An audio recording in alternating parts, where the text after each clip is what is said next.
Continuamos nuestro estudio del sistema reproductor masculino. En esta parte 2 vamos a estudiar los conductos por los cuales atraviesan los espermatozoides ya formados en el testículo, órganos como el epidídimo y glándulas anexas que van a aportar a ese líquido seminal por donde transcurren los espermatozoides para finalizar con la estructura de sostén y que conduce los espermatozoides al exterior y los deposita en el tracto genital femenino, que es el pene. Los espermatozoides y secreciones liberados a la luz del túbulo seminífero atraviesan primero los túbulos rectos, que desembocan en la red de testis y abandonan el testículo por los conductos o conductillos eferentes hasta el epidídimo. Como continuación del epidídimo está el conducto deferente, que se une al conducto excretor de la vesícula seminal y forman el conducto eyaculador, que recorre la próstata y desemboca en la porción prostática de la uretra. A continuación vamos a estudiar cada una de estas estaciones. En esta diapositiva, que solo utilizaremos con fines didácticos, ya que no es un esquema anatómico del sistema reproductor masculino, sino que esta imagen muestra cómo están organizados los órganos y cómo se van conectando los diferentes conductos que atraviesan por ellos y que van aportando cada uno. Nosotros hemos estudiado todos estos órganos y todos los conductos y ahora vamos a hacer de nuevo el recorrido que hacen los espermatozoides por todo el sistema reproductor masculino y vamos a integrar con los órganos por donde van pasando.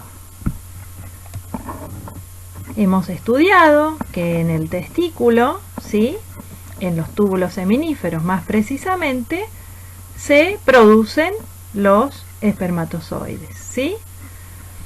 Luego esos espermatozoides van por los túbulos rectos, la red testicular, y por los conductillos eferentes desembocan en este órgano tan importante que es el epidídimo, ya que los espermatozoides que se formaron en el testículo adquieren una movilidad direccionada y la capacidad para fecundar el óvulo. Saliendo del epidídimo por el conducto deferente, ¿sí?, que al unirse con el conducto de la vesícula seminal forman el conducto eyaculador, y fíjense que ya estamos dentro de la próstata, ¿sí?, y desemboca este conducto eyaculador en la uretra prostática. O sea, aquí tenemos una integración entre el sistema reproductor masculino y el sistema renal, ya que a partir de aquí hay un sistema común que es la uretra prostática, luego la membranosa y luego la esponjosa que está dentro del pene. Este camino es común a la orina y a los espermatozoides. En esta parte, las glándulas anexas del sistema reproductor masculino, mientras los espermatozoides transcurren por estos conductos, van adquiriendo secreciones del líquido seminal, se agregan componentes para nutrir a esta célula germinativa tan importante y delicada a la vez, que necesita protección.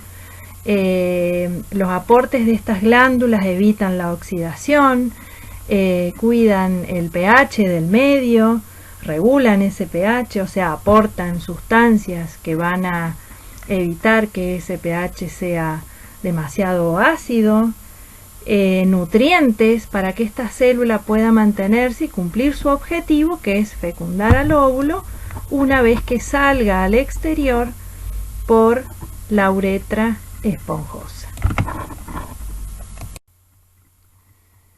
En esta diapositiva observamos al epidídimo y sus partes.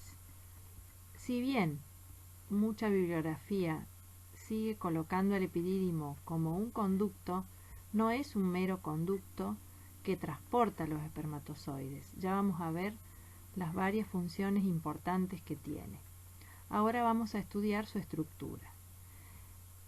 El epidídimo tiene la forma de un tubo estrecho y alargado, situado en la parte posterior-superior del testículo y conecta los conductos deferentes al reverso de cada testículo. Está constituido por la reunión y apelotonamiento de los conductos seminíferos. Se distingue una cabeza, un cuerpo y una cola, que se continúa con el conducto deferente. Tiene aproximadamente 5 centímetros de longitud por 12 milímetros de ancho. Ahora, si lo estiráramos a este epidídimo que está súper enrollado, mediría unos 6 metros. En esta diapositiva vamos a observar unos cortes histológicos del epidídimo. El epitelio del epidídimo es un epitelio pseudoestratificado cilíndrico muy alto con estereocilios. En él encontramos dos tipos celulares, las células principales y las células basales. En esta fotografía observamos una célula basal que son pequeñas o redondeadas y piramidales. Se encuentran en la parte basal del epitelio y son células de reserva. El resto de las células que observamos más altas son las células principales.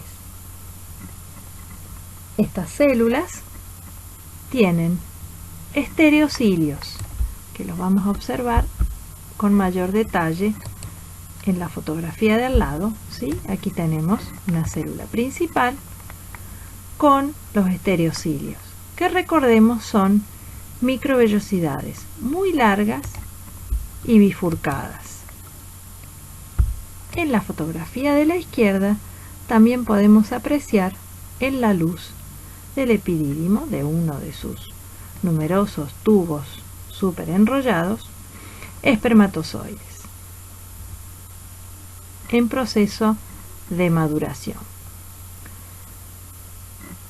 Las células principales son muy altas en la zona de la cabeza y van disminuyendo gradualmente en altura hasta hacerse cilíndricas bajas en la cola del epidídimo.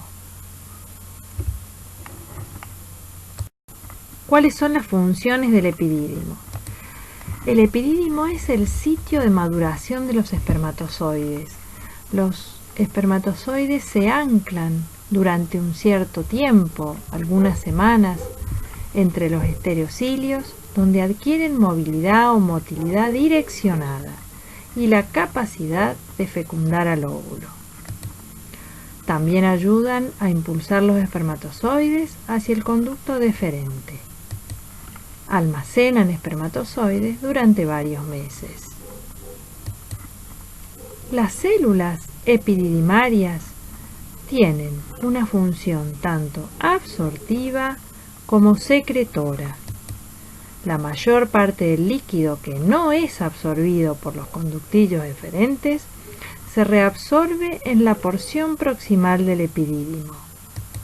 Y las células principales, además, secretan glicerofosfocolina, ácido siálico y glucoproteínas que contribuyen a la maduración de los espermatozoides. Vamos a describir ahora al conducto deferente, que es continuación del epidídimo.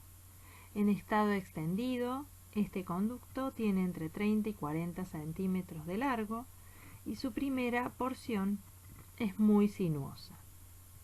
Asciende por el borde posterior del epidídimo e ingresa en la cavidad pelviana. Pasa por el costado y por debajo de la cara inferior de la vejiga y la porción final de este conducto deferente forma la ampolla que les estoy señalando aquí. El conducto es todo este conducto rojo que se dilata en esta porción final para finalmente hacerse más angosta hasta formar un tubo más fino que se une con el conducto excretor de la vesícula seminal y constituye el conducto eyaculador que ya está dentro de la próstata. En esta diapositiva vamos a describir las túnicas del conducto deferente. El conducto deferente posee 3 túnicas, una mucosa, una muscular y una adventicia. La túnica mucosa está recubierta por un epitelio pseudoestratificado cilíndrico con estereocilios. Y como podemos observar en este corte transversal, hay pliegues longitudinales bajos que hacen que la luz se vea estrellada en un corte transversal como este. En la próxima diapositiva vamos a apreciar la túnica muscular, ya que tiene una particularidad, es muy gruesa. La túnica muscular entonces del conducto deferente, como pueden apreciar en esta diapositiva, es muy fuerte, tiene un espesor de 1,5 milímetros. La mayor parte se debe a la capa circular gruesa, rodeada por una externa e interna longitudinales más fina. Durante la estimulación sexual, las contracciones peristálticas del fuerte músculo del conducto deferente hacen que los espermatozoides sean impulsados desde el segmento terminal del conducto del epidídimo hasta la ampolla. Las contracciones de su músculo vacían los espermatozoides hacia la uretra durante la eyaculación por medio del conducto eyaculador. Los conductos del sistema reproductor masculino, como vimos en la parte anterior, almacenan y transportan los espermatozoides, pero son las glándulas accesorias las que secretan la mayor parte del líquido que forma el semen. Las glándulas accesorias que vamos a estudiar son las vesículas seminales, la próstata y las glándulas vulvouretrales. Vamos a comenzar por las vesículas seminales. Las vesículas seminales son un par de estructuras complejas en forma de bolsa de unos 5 centímetros de largo, ubicadas en sentido posterior a la base de la vejiga urinaria y anterior al recto. Se afinan hacia abajo, donde se unen al conducto deferente, y su extremo superior acaba en un fondo de saco. Las vesículas seminales presentan 3 túnicas, una túnica mucosa, una túnica muscular y por fuera una túnica adventicia. La mucosa forma numerosos pliegues finos, ramificados, anastomosados, que se extienden hacia el interior de la luz.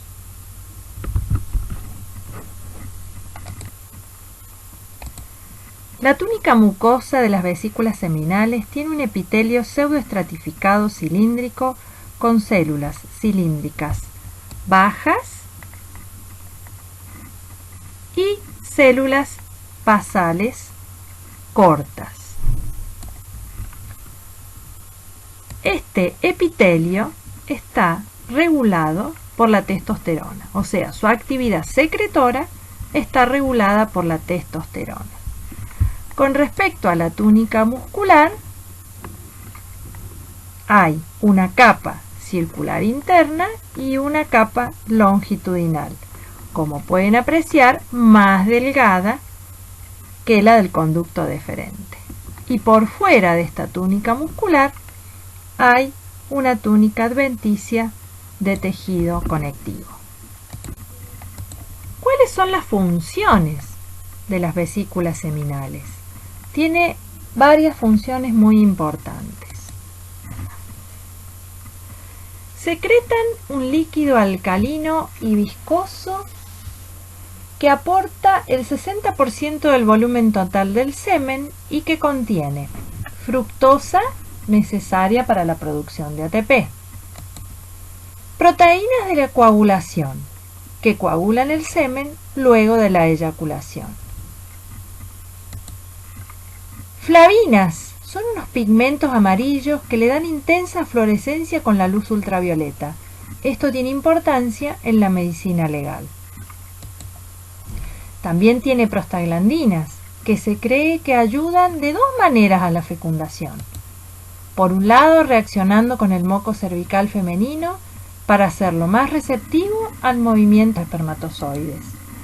Y también desencadena contracciones peristálticas invertidas del útero y de las trompas de falopio para mover los espermatozoides hacia los ovarios.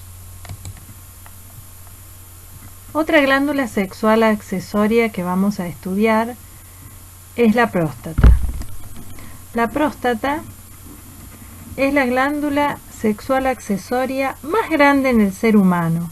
Mide aproximadamente 2 por 3 por 4 centímetros de espesor, longitud y ancho respectivamente y pesa aproximadamente 2 gramos. Rodea a la primera porción de la uretra, ¿sí? La uretra prostática que les estoy señalando aquí, y es recorrida en su parte posterior por los dos conductos eyaculadores.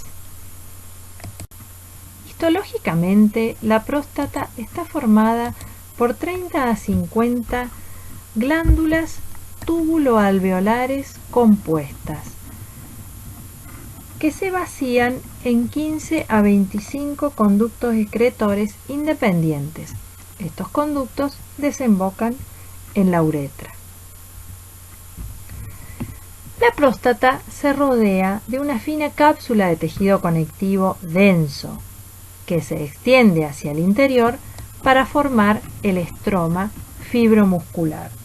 Este estroma está compuesto fundamentalmente por células musculares lisas separadas por fibras de tejido conectivo, fibras de colágeno y fibras elásticas.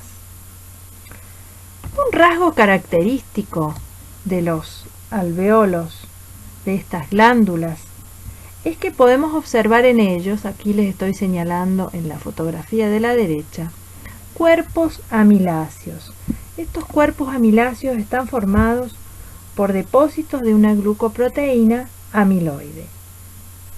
La cantidad no solo aumenta con la edad, sino que se pueden calcificar o se calcifican y son denominados cálculos o concreciones calcáreas. Por la anatomía macroscópica se divide la próstata en lóbulos, pero histológicamente esta división no es muy notable, mientras que sí se pueden diferenciar con mayor facilidad tres zonas concéntricas que en parte rodean a la región prostática de la uretra. Tenemos una zona periférica que les estoy señalando en este esquema de la izquierda, que es mayor y contiene a las glándulas principales, que son grandes y cuyos conductos excretores corren hacia atrás, hacia la desembocadura de la uretra. En el esquema que ustedes tienen a la derecha, la zona periférica está pintada de color verde. La zona central contiene a las glándulas de la submucosa. La zona central está delimitada aquí por esta línea punteada. Aquí en el esquema de la derecha, la zona central es la que está pintada de color celeste. Por último, la zona más interna o periuretral contiene a las glándulas de la mucosa. En este esquema es la que está pintada de color amarillo y rodea a la uretra prostática. Esta división en zonas tiene importancia clínica, ya que con la edad la próstata puede ser asiento de la hiperplasia nodular benigna o adenoma prostático mayormente en la zona interna periuretral. En cambio, en la zona periférica es donde frecuentemente se inicia el cáncer de próstata o carcinoma prostático. ¿Cuál es la función de la próstata? La función de la próstata es sintetizar y secretar un líquido lechoso y levemente ácido que contiene ácido cítrico, prostaglandinas, fosfatasa ácida, proteasas, la poliamina espermina, inmunoglobulinas y zinc. Estas secreciones ingresan a la uretra prostática por los conductos prostáticos y constituyen alrededor del 25% del volumen total del semen. Vamos a destacar algunos de sus componentes. Entre las proteasas hay una serina proteasa conocida como el antígeno prostático específico, PSA por sus siglas en inglés, que desempeña un papel importante en el diagnóstico de las enfermedades prostáticas. Y desde el punto de vista fisiológico, estas proteínas descomponen a las proteínas de la ovulación secretadas por las vesículas seminales que vimos anteriormente. Los cristales de espermina seca tienen gran importancia en medicina legal para el esclarecimiento de los crímenes sexuales. Las glándulas vulvouretrales son las últimas glándulas anexas que vamos a ver del sistema genital masculino. Son un par de glándulas del tamaño de un guisante que se localizan debajo de la próstata, a cada lado de la uretra membranosa y entre los músculos profundos del perineo, y sus conductos se abren en el interior de la uretra esponjosa. Las glándulas vulvouretrales o de Cowper son glándulas tubulares cuyos adenómeros están formados por un epitelio simple de cúbico a cilíndrico. Estas glándulas son productoras de mucus que en la excitación sexual secretan un líquido claro con mucina débilmente alcalino.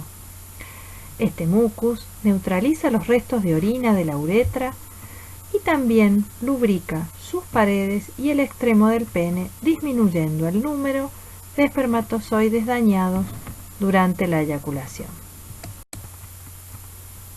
El pene contiene a la uretra y es la vía de paso para la eyaculación del semen y la excreción de la orina. Está constituido por una porción fija o raíz del pene y por una porción móvil o libre, colgante, denominada cuerpo del pene. El cuerpo del pene está compuesto por 3 masas alargadas de tejido eréctil que son capaces de aumentar considerablemente de tamaño cuando son rellenadas por la sangre durante la erección del órgano. Cuando está flácido, el cuerpo del pene es cilíndrico, pero en erección toma la forma de un prisma triangular con los ángulos redondeados. Las masas de tejido eréctil son los cuerpos cavernosos, que son 2, derecho e izquierdo, y el cuerpo esponjoso, que está en el centro. El extremo distal del cuerpo esponjoso forma una porción levemente agrandada con forma de bellota grande denominado glande del pene. La porción distal de la uretra se extiende por dentro del glande hacia una abertura en forma de ranura al que denominamos orificio uretral externo. Cubriendo el glande en forma laxa se encuentra el prepucio, que es piel. La piel peneana, ¿sí?, es fina y pigmentada. En la raíz del pene se observan gruesos pelos terminales o vello pubiano y finos vellos en el resto del cuerpo. La parte interna del prepucio y el glande carecen de vello. En esta diapositiva observamos un corte transversal del pene y sus cubiertas. El cuerpo esponjoso, que estoy señalando aquí, contiene a la uretra esponjosa y la mantiene abierta durante la eyaculación. Aquí tenemos los cuerpos cavernosos, derecho e izquierdo. Y envolviendo a estas tres masas de tejido eréctil hay una túnica albugínea de los cuerpos cavernosos. En el esquema que se encuentra arriba de este corte transversal del pene vemos con más detalle sus cubiertas.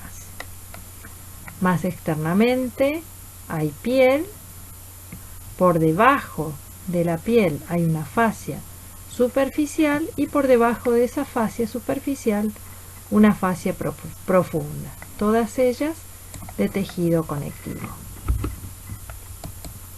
En esta diapositiva observamos cortes histológicos del pene. En la foto de arriba podemos observar con más detalle al cuerpo esponjoso que contiene a la uretra esponjosa y a los cuerpos cavernosos derecho e izquierdo.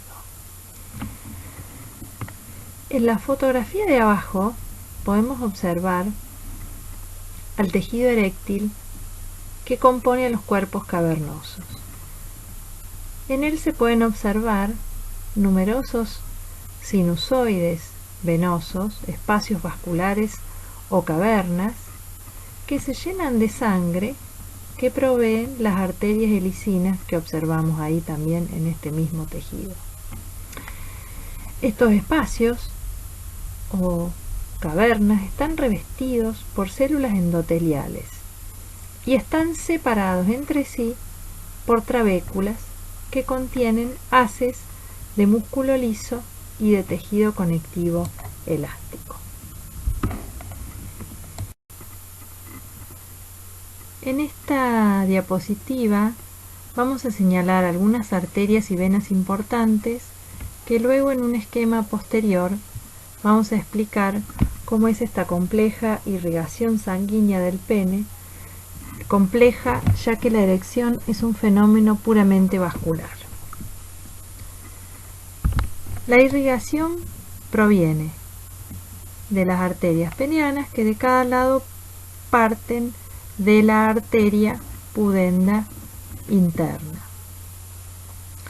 que se divide a su vez en la arteria dorsal del pene y en la arteria profunda del pene o cavernosa.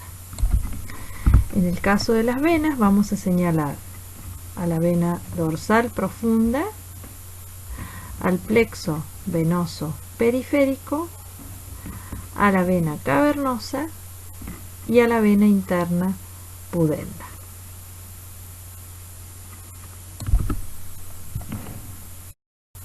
Vamos a describir entonces con este esquema la compleja irrigación sanguínea del pene. De las arterias peneanas se dividen en arteria dorsal del pene y arteria cavernosa del pene. La arteria dorsal del pene irriga a la túnica albuginea y a las trabéculas mayores.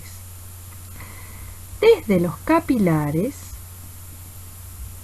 la sangre llega hasta las cavernas y de allí drena al plexo venoso periférico. La arteria profunda del pene o arteria cavernosa corre hacia adelante en el seno de cada cuerpo cavernoso y suministra la mayor parte de la sangre a las cavernas durante la erección. Sus ramificaciones penetran a las trabéculas y acaban en las arteriolas terminales o arterias helicinas. Las arterias helicinas, a su vez, se vacían en las cavernas que mencionábamos anteriormente. Las arterias helicinas poseen una capa muscular media muy gruesa, cuyas fibras forman engrosamientos subendoteliales. Estos engrosamientos tienen características de válvulas que cierran la luz y disminuyen la irrigación sanguínea en forma muy marcada cuando la muscular de las arterias helicinas se contrae. La sangre de los cuerpos cavernosos drena fundamentalmente a la vena dorsal profunda del pene. Las vénulas postcavernosas parten de las pequeñas cavernas periféricas y corren hacia atrás por debajo de la túnica albuginea, donde forman el plexo venoso periférico. Para finalizar la anatomía y la histología del sistema reproductor masculino, les vuelvo a mostrar esta imagen que, como les decía anteriormente, es una imagen únicamente con fines didácticos, y el objetivo de ella es mostrar la relación de los conductos con los órganos y las glándulas anexas del sistema reproductor masculino y cómo se van conectando estos conductos entre sí. No es una imagen, como les decía, anatómica del sistema reproductor masculino. Únicamente tiene fines didácticos y de integración. Entonces vamos a decir de nuevo que ahora que ustedes ya han estudiado todos el sistema reproductor masculino, toda su anatomía e histología, volvemos a decir que en el testículo se producen los espermatozoides, más precisamente en los túbulos seminíferos. Ellos realizan este recorrido, los túbulos rectos, red testicular, todavía estamos dentro del testículo, para salir del testículo por los conductillos eferentes e ingresar al epidídimo, ¿sí? Que dentro del mismo tenemos ese súper enrollado conducto muy largo, en donde los espermatozoides ya formados en el testículo adquieren una motilidad y movilidad direccionada y la capacidad de fecundar al óvulo. Salen del epidídimo por el conducto deferente, o sea, en realidad a continuación, sí, del conducto epididimario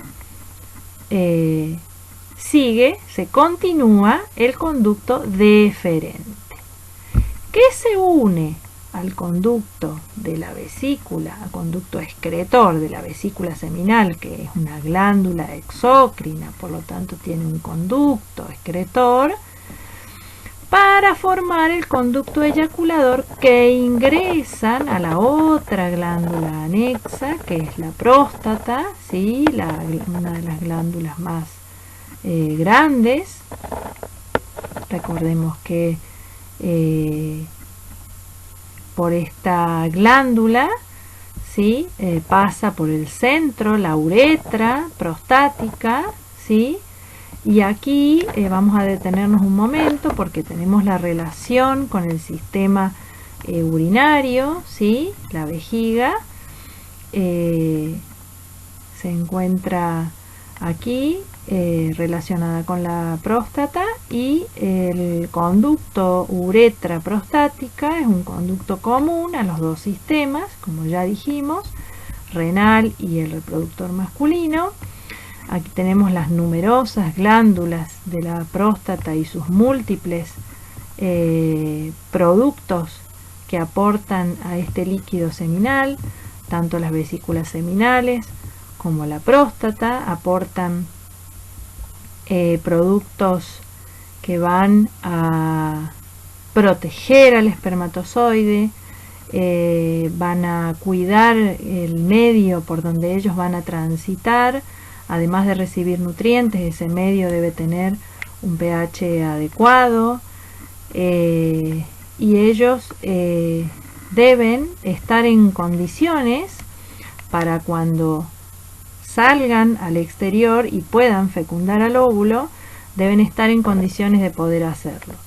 En este último trayecto, la uretra membranosa, para luego desembocar en la uretra esponjosa, que ya estamos dentro del pene, órgano de sostén, las glándulas vulvouretrales van a aportar ese mucus alcalino que va a neutralizar el pH ácido de la uretra y va a evitar que se dañe la menor cantidad de espermatozoides posibles cuando son eyaculados al pasar por el glande del pene.